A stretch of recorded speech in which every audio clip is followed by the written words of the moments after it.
who is Umar Abdul Muttalib.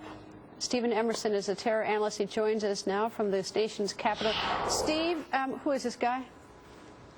He's 23 years old, Nigerian, who studied in London, got his degree in mechanical engineering and in June of 2008, and then started veering off into radical Islamic and extremist activity. But before that, he came from a very prominent Nigerian family. His father was the chairman of Nigeria's most prominent bank, and actually, as was noted before, reported his son to the U.S. Embassy about 6 months ago for his extremist activity.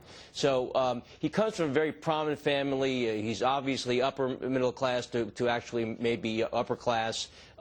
He's the furthest from what you would expect in terms of a M.O. of a al-Qaeda terrorist. But in fact, he really fits the perfect recruit because he evaded the profile. Well, you know, it shows how porous our security is.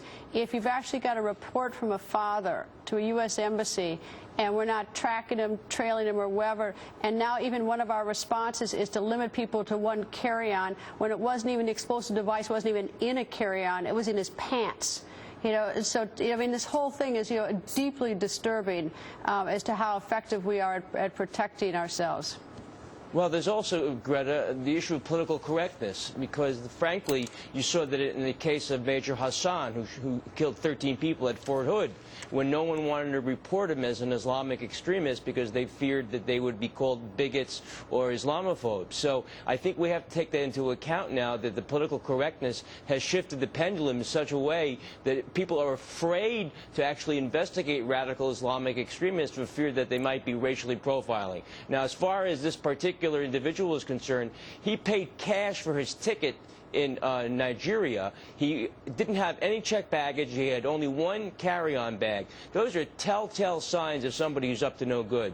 So our own profiling should have worked. And that goes back to what I just said a minute ago. It's like this has gotten to the point where it's absurd. I mean, if our reaction tonight in the United States is to limit carry-ons when it wasn't even in a carry-on, if we've got reports that people are suspects from a family member, not even someone with an axe to grind, and you've got a situation where he boards with cash, buys, I assume it's a one-way ticket. I mean, what more do we need to that there, you know, how safe can we possibly be in situations like this?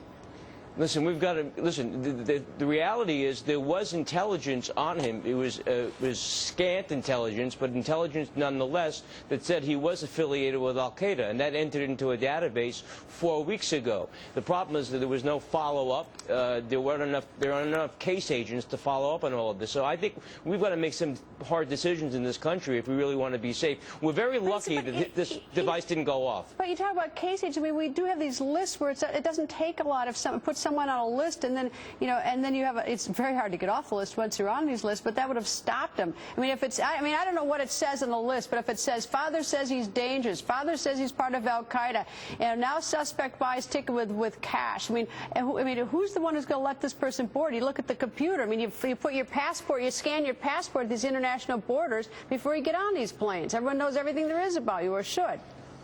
Well, you're 100% right, because all of that intel should have been aggregated together, and it would have given you a telltale clue that this guy was up to no good. All right, we're going to have much more on breaking news. Don't go away. Intelligence analyst Harvey Kushner. Harvey, it's stunning, isn't it? It's stunning, and it's actually a comedy of errors. Greta, when you think about what was said is going to be the solution, it's bizarre. But you mean about having we no longer get blankets so that people use their coats to hide what to do. We can't stand up anymore. Although this guy was sitting down when he did it. But Greta, we had enough information over the years to been able to catch this guy. Let's compare what happened here, what happened with Richard Reed.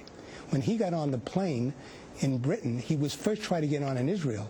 They didn't let him get on because they found out that he was on some type. He didn't pass any kind of muster when they questioned him.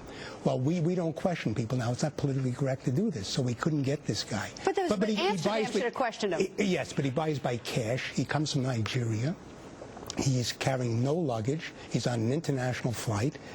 I mean, these are the basic things you look for, so you shouldn't be considered to be politically incorrect by speaking to someone. So this guy doesn't get questioned. But that's why it's so insane when you start hearing that the scramble to come up with these solutions when it was right there in front of us. I mean, it's like, that's what's so nutty about this. Well, that's right. And Emerson mentioned it before, too, with the Fort Hood incident, when nobody wanted to call this guy out. Well, the same thing here. This guy's father called in information about him. This was not somebody with an axe to grind. This was his own father warning somebody that this individual was... I really want to know what happened when that phone call went to the U.S. Embassy. You know, who received it? Just come to a switchboard? Well, that's another indication. But let me tell you one other thing, Harvey. This is, according to something that we're just reporting, that a source to Fox says that this man was granted a multi-entry visa to the United States last year. A multi-entry visa. When he went to school in Britain, and he couldn't get back into Britain once he finished school, and we accept him. So it shows us how porous we are in terms of this nation.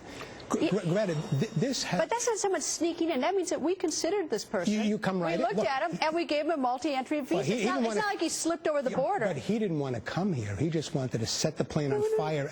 And another interesting thing, Greta, if you had to pick a list of top 10 places where you wouldn't have an incident like that, one would pick the hub, Detroit. You'd think going into LAX, you think going into Chicago, you think going into Miami, you think going into New York. Why not Detroit? Detroit has the highest concentration of Muslim Americans. Well, I don't know. That doesn't. Well, I don't know what that one. You can't grab me on that one.